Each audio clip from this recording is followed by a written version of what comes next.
Assalamualaikum warahmatullahi wabarakatuh. Perkenalkan saya Faizal Anugrah Akbar dari kelas IF 404. Ini saya akan mempresentasikan analisa data saya dari data tugas kemarin, yaitu data social network ADS. Ada beberapa fitur social fitur atau variabel di dalam data social network ADS. Dari dataset tersebut dapat diasumsikan memiliki tiga fitur, yaitu age, usia atau usia pengguna dalam bentuk tahun dengan jenis data numerik.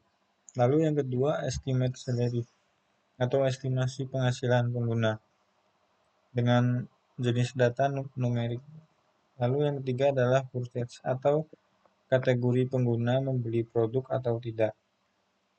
Jenis datanya kategori atau binary. Di sini arti nomor satu artinya membeli dan nol artinya tidak membeli. Dataset tersebut memiliki tiga fitur utama, yaitu dua fitur numerik, yaitu age dan estimate salary, dan satu fitur target atau purchase. Bagaimana cara menghitung mean, median, dan modus dari data-data itu? Di sini saya menggunakan aplikasi Excel, Microsoft Excel, untuk menghitung mean. Rumusnya adalah sama dengan average dalam kurung data yang akan kita cari match-nya. Sebagai contoh,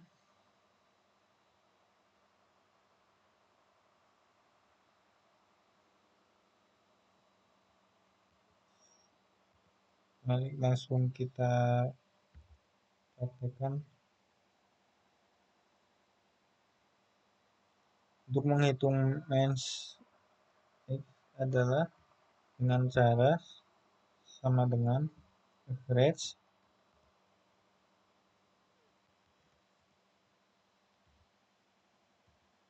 dalam kurung ini kita blok saja satu kolom, lalu enter. Hasilnya 37,655. Di sini kita bulatkan menjadi 38. Begitu juga dengan main estimate salary. Sama cara penghitungannya, hanya saja berbeda kolomnya, sama dengan average hasilnya 6972,5. Untuk median rumusnya sama dengan median dalam kurung kolomnya, sama seperti tadi, hanya saja average kita ganti median, lalu kita blok satu kolom, lalu enter. Modus juga sama dengan untuk modus sama dengan mode.sngl,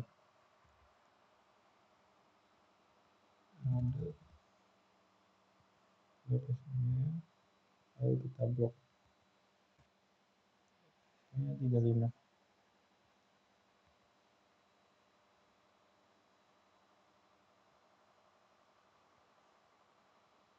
Itulah cara menghitung mean, median, dan modus di Excel.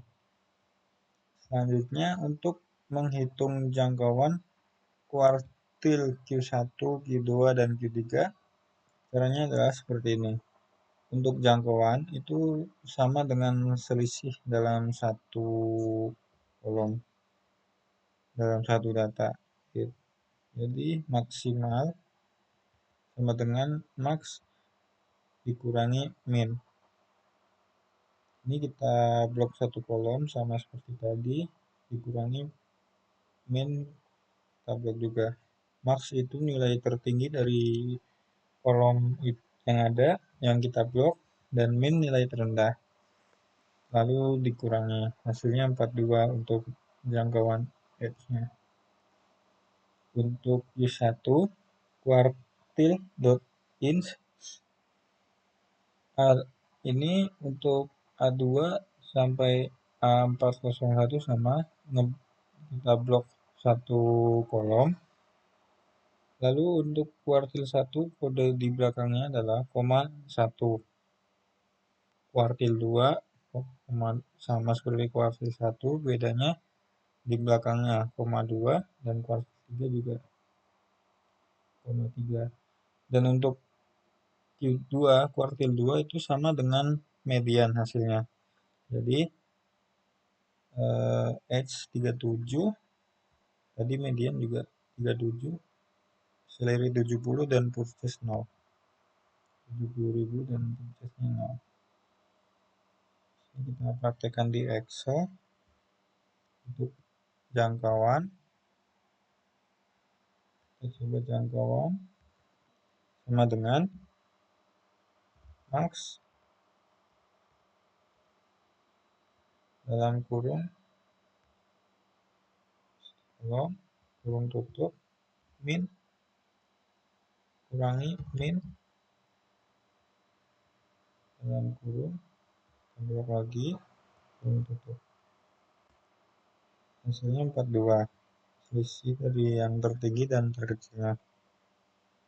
Lalu untuk kuartil 1 sama dengan kuartil.inc dalam kurung kita blok lagi koma, karena ini kuartil 1 jadi ininya 1, kurung tutup, enter. Hasilnya 29,75, atau kita bulatkan menjadi 30. Untuk kuartil 2 sama seperti kuartil 1,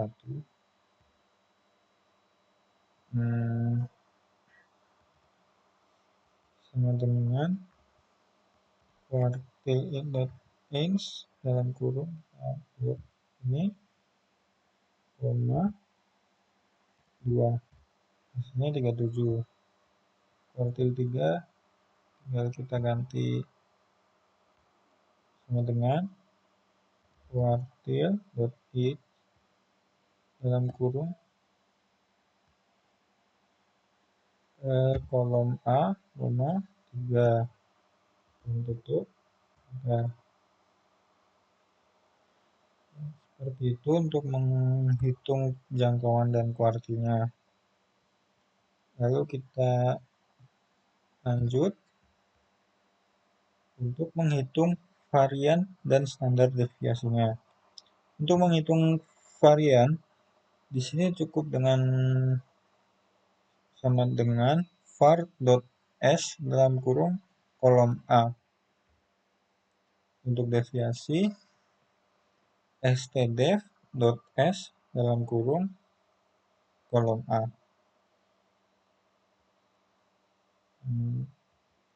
Kita coba langsung di Excel. Varian sama dengan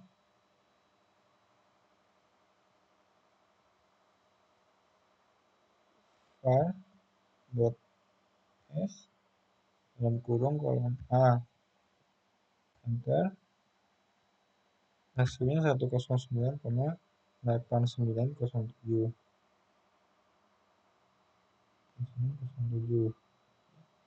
Lalu untuk deviasi ini juga sama, hanya beda kolom saja ya, untuk estimate dan purchase. Untuk deviasi sama dengan stdev.s dalam kurung kolom, lalu enter. Hasilnya 10,48288. Itu untuk menghitung varian dan standar deviasi. Lalu untuk membuat scatter plot antara edge dan estimate salary. Untuk membuat scatter plot, kita cukup mengeklik, kita klik insert,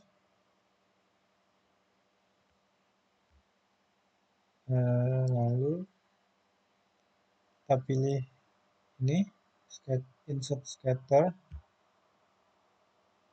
dan kita pilih kita blok dulu satu kolom, lalu kita klik scatter ya, jadi ini untuk membuat scatter edge. Jika ingin menambah, kita klik 2 kali. Jika ingin menggabungkan, select data, kita add di series name-nya kita namai estimate series value-nya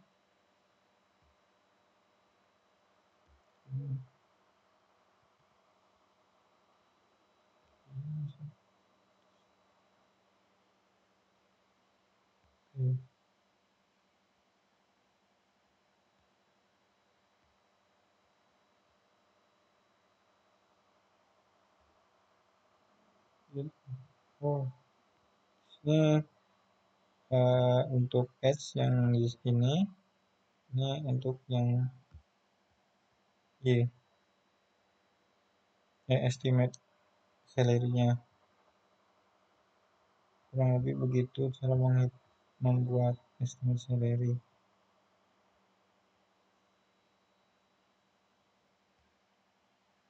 Ini harus disesuaikan series X value dan Y value.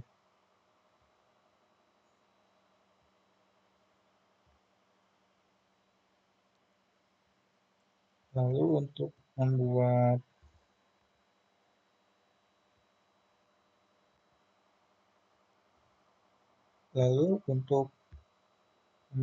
histogram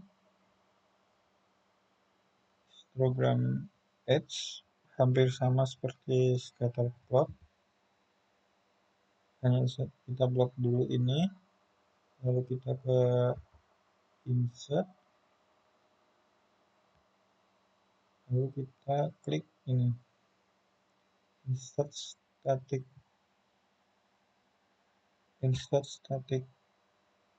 lalu pilih histogram,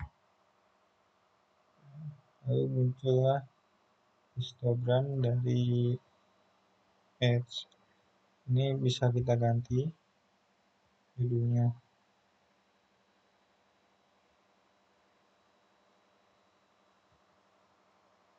Dari gambar ini artinya banyak pengguna yang berusia muda. Puncaknya berada di sekitar 30 tahun sampai 40 tahun. Dari histogram tersebut menunjukkan bahwa sebagian besar pengguna adalah orang dewasa.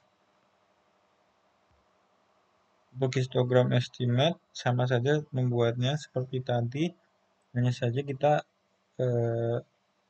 mengebloknya untuk kolom yang B. Dari gambar ini kita bisa membaca lebih banyak pengguna dengan gaji menengah ke bawah dan banyak pengguna dengan memiliki gaji sekitar 30.000 sampai 70.000. Meskipun ada yang memiliki gaji tinggi hingga mendekati 150.000. Dan untuk box plot, dari box plot edge berikut dapat disimpulkan bahwa median berada di sekitar 35 sampai 38 tahun. Ini kita baca dari garis tengah ini yang ada di tengah-tengah, agak samar. Dan rentang kuartilnya Q1 ke Q3 atau IQR berkisaran antara sekitar 28 sampai 48 tahun. Ini gambar kotak biru. Lalu minimum usianya sekitar 18 tahun sampai 20 tahun. Garis paling bawah. Dan maksimalnya ini 60 tahun. Untuk membaca box plot estimate juga sama. Dari box plot estimate berikut dapat disimpulkan bahwa median gaji berada di sekitaran 70.000 sampai 75.000. EQR-nya sekitar 40.000 sampai 110.000 dan nilai minimumnya sekitar 15.000 sampai 20.000. Untuk maksimumnya mencapai 150.000. Rentang gaji sangat lebar, menunjukkan variasi penghasilan yang besar di antara pengguna. Untuk box plot purchase, dari box plot purchase berikut mempresentasikan bahwa data adalah kategorikal biner 0 atau 1. Jadi bentuknya berbeda dengan yang lain. Median di antara 0 dan 1 menunjukkan distribusi setengah-setengah atau sedikit condong ke salah satu sisi bergantung pada datanya. Box tidak bermakna seperti variabel numerik biasa, tapi membantu memahami sebaran frekuensi 0 dan 1. Box yang tinggi menandakan variasi maksimum dari 0 ke 1. Lalu dari ketiga bentuk visual data tadi, manakah yang menurut Anda paling baik untuk melakukan eksplorasi data? Jelaskan jawaban Anda. Menurut saya dari ketiga bentuk visualisasi data tersebut lebih cocok untuk menurut saya yang lebih cocok untuk eksplorasi adalah scatter plot. Karena scatter plot menampilkan hubungan langsung antara dua variabel numerik. Dan dalam konteks dataset ini, scatterplot menunjukkan pola hubungan antara usia dan gaji. Lalu menampilkan klaster atau kecenderungan, misal seperti pengguna dengan usia tinggi dan gaji tinggi lebih cenderung membeli, dan dapat diperlihatkan perbedaan visual yang jelas antara kategori purchase 0 atau 1. Scatter plot juga sangat berguna untuk mencari tren, pola, dan potensi hubungan antara variabel sebelum analisis lebih lanjut. Lalu dari ketiga bentuk data bentuk visualisasi data tersebut, manakah yang menurut Anda paling baik untuk melakukan eksplorasi data? Dari ketiga bentuk visualisasi data tersebut, menurut saya yang lebih cocok untuk eksplorasi data adalah scatter. Lalu apakah dalam dataset tersebut terdapat nilai ekstrim atau outlier? Ya, dalam dataset tersebut terdapat nilai ekstrim atau outlier terutama pada fitur estimate salary. Pada box plot estimate salary menunjukkan bahwa nilai maksimum mendekati 150.000, sementara EQR berada di antara sekitar 40.000 hingga 110.000. Dan karena nilai di atas Q3 ditambah 1,5 kali EQR dianggap outlier, maka beberapa titik di atas 110 sampai 120 kemungkinan adalah nilai ekstrim atau outlier. Hal ini menunjukkan beberapa pengguna memiliki gaji jauh lebih tinggi dibanding yang lain dan bisa mempengaruhi analisis statistik jika tidak ditangani. Sebaliknya, di box plot S relatif simetris dan tidak menunjukkan outlier yang mencolok. Rentang usia berkisaran antara 18 hingga 60 tahun, yang merupakan rentang wajar dalam konteks pengguna dewasa suatu platform sosial atau e-commerce. Kalau di bagian purchase, tidak ada konsep outlier yang berlaku di sini karena purchase merupakan variabel kategorikal biner 0 dan 1. Sekian presentasi dari saya. Terima kasih. Wassalamualaikum warahmatullahi wabarakatuh.